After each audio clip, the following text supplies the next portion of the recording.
ഇനി ഇതിന്റെ പേരില് അവരോട് പകരം വീട്ടാനൊന്നും നിൽക്കണ്ട. കഴിഞ്ഞത് കഴിഞ്ഞു. രണ്ടു കൂട്ടരുടെ നടക്കുന്ന നന്ദിനി ചേച്ചിയാ തിങ്ങുന്നേ, അത് ഓർത്താ പോരെ. ഉണ്ണി, നീ ആദ്യ കത്തി വാങ്ങി പുഴയിലേറി.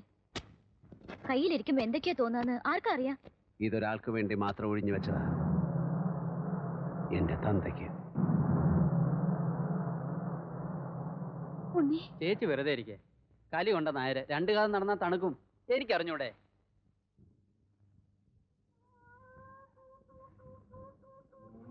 ഇങ്ങനെ ഒന്നും മിണ്ടായിരുന്നല്ല എങ്ങനെയാ? ഇപ്പൊ തന്നെ 1 മണിക്കൂർ ലേറ്റായി. എനിക്ക് പോണം.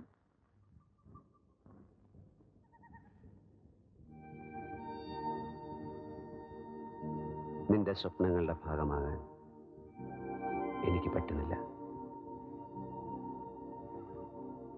ഇപ്പോഴാണെങ്കിൽ വല്ലാണ്ട് വേദനിക്കില്ല, ഇല്ലെങ്കിൽ പിന്നെ പറിച്ചു മാറ്റാൻ നമുക്ക് തന്നെ കഷ്ടപ്പെടേണ്ടി വരും. ഇത് പറയാൻ എത്ര നേരം മുഖം വെറുപ്പിച്ചിരുന്ന്? ഞാൻ ഒരുപാട് ആലോചിച്ചിട്ട് പറയുന്നതാ നന്ദിനി.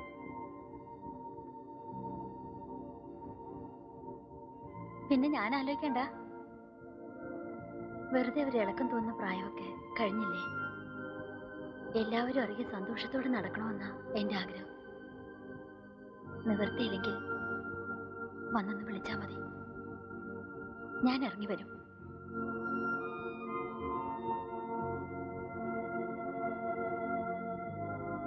വന്നാൽ ചിലപ്പോൾ ഒരു ജയിൽ പുള്ളിയുടെ ഭാര്യയായിട്ട് അല്ലെങ്കിൽ വിധവയായിട്ട് കഴിയേണ്ടി വരും. അതിന് സങ്കല്പശത്രു മുന്നിൽ അവതരിച്ചിട്ട് വേണ്ടേ? വരും വരും. എൻ്റെ അമ്മയുടെ തപസ് പാഴാവില്ല. അതുകൊണ്ടാണ് ഞാൻ വേണ്ടാന്ന് പറഞ്ഞത്.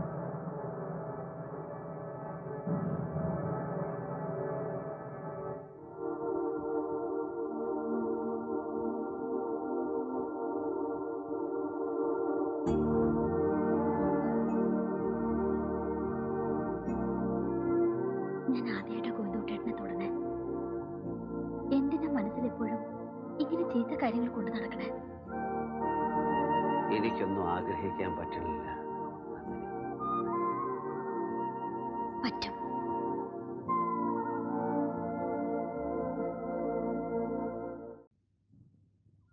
കഴിഞ്ഞ 15 കൊല്ലത്തിനിടയിൽ 2 തവണയായി ഈ കോൺട്രാക്ട് നമ്മുടെ കയ്യിൽ നിന്ന് വിട്ടുപോയത്. പക്ഷേ 2 തവണയും നമ്മൾ തിരിച്ചു പിടിച്ചു. അപ്പോഴൊക്കെ മുന്നിട്ട് നിൽക്കാനും കളിക്കാനും ഞാനും പരമേശ്വരൻ നായരും ഉണ്ടായിരുന്നു. എല്ലാം അറിയാവുന്ന ഭാവം, തൊടുന്നൊക്കെ അബദ്ധവും. പിള്ളാരല്ലേ, പരിചയക്കുറവുണ്ടാവും.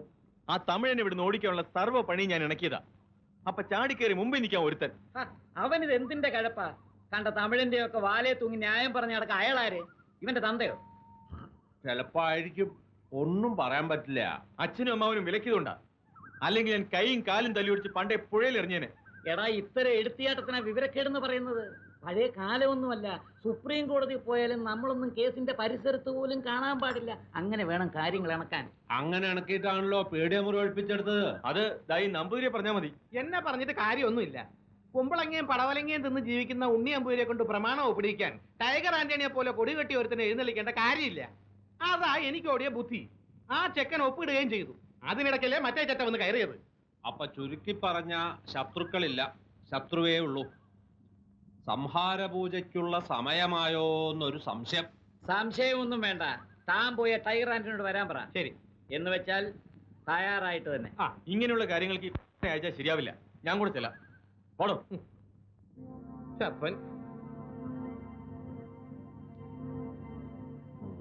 താൻ എന്ത് കണക്കായി കൂട്ടുന്നേ?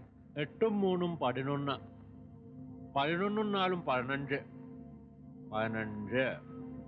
ഇന്ന് വാവാ, ആകാൻ നല്ല ദിവസം. ഒറ്റ പോക്ക. പിന്നൊരു ജന്മം ആ ആത്മാവിന് പറഞ്ഞിട്ടില്ല.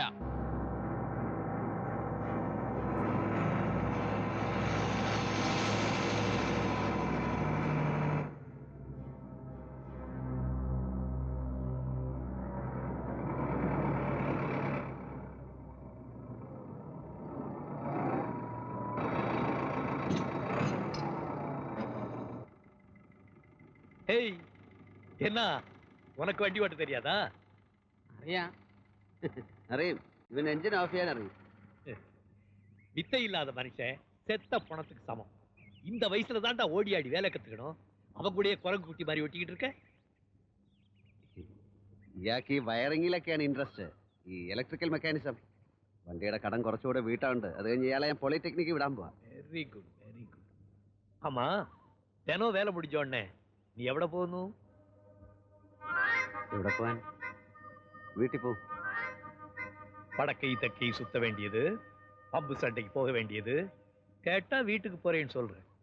ஏய், எனக்கா தெரியாது? അയ്യോ, ഞാനാ?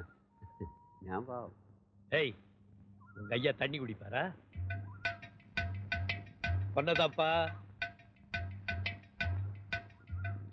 குடிப்பியா? ഞാൻ തണ്ണി குடிப்பியா? കുടിക്കും. அதான் கேட்டேன். അതാ ഞാൻ പറഞ്ഞ കുടിക്കുന്നു. எனக்கு ஞானக்கண்ணு இருக்கு. நான் இவ்வளவு உட்காந்துக்கிட்டே எவட என்ன நடக்குதுன்னு அறியும். காலையில தானே எல்லாரும் அட்டண்டன்ஸ் கொடுப்பாங்க. நீ சாயந்தரமாவும் அட்டண்டன்ஸ் கொடுக்கணும். வேலை முடிஞ்ச உடனே வா, நானும் உன் கூட வர்றேன், என்ன கூட்டிட்டு. அங்க வந்து தண்ணி எல்லாம் சாப்பிடும். தண்ணி நானா? ச்சே, ச்சே, ப்பு. அது இல்லப்பா, என்ன கொண்டு போய் டிவியில விட்டுரு. டிவியில? ഈ വണ്ടിയില? தாங்காத. ഭയങ്കര കുലുങ്ങും കുലുങ്ങും കിടന്ന്. நான் வந்தா குலுங்கோ, பொம்பளை வந்தா குலுங்காதோ?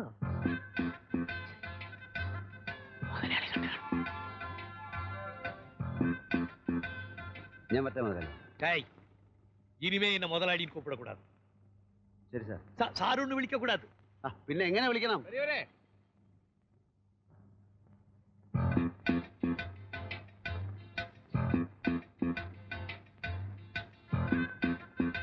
വരട്ടെ പെരിയരെ. சரிடா சின்னவரே. ஏய் ஏய் சின்ன, சாயந்தரம் என்ன கூட்டிட்டு போக மறந்துடாதே. ശരി പെരിയരെ.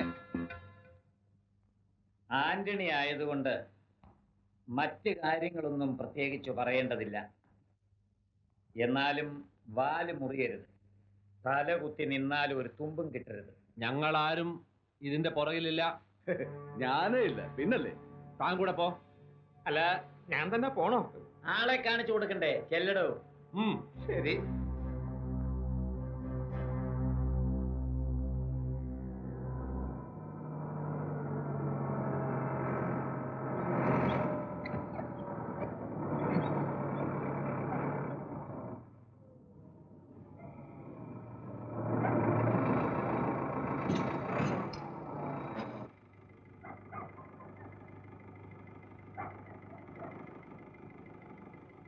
എന്താ ഉണ്ണി? ഏതോ വണ്ടി ഇടിച്ച് കിടക്കുന്നു.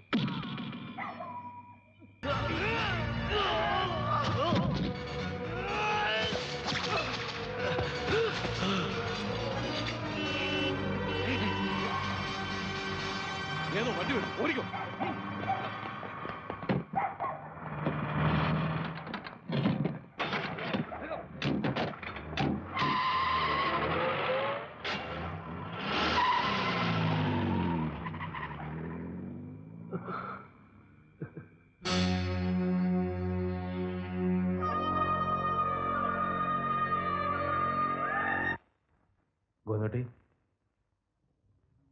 ഗോവിന്ദുട്ടി,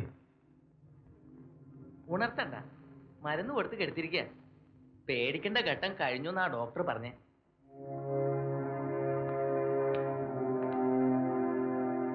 ചോര ഒരുപാട് പോയി. ഞങ്ങളുടെ ഒന്നും പാകായില്ല. പിന്നെ ആ മുതലാളി ഉണ്ടായിരുന്നു ഭാഗ്യം. ഇതുവരെ ഉണ്ടായിരുന്നു. ഞങ്ങൾ ഇവിടെ നിന്നോളാന്ന് പറഞ്ഞപ്പോഴാ പോയേ.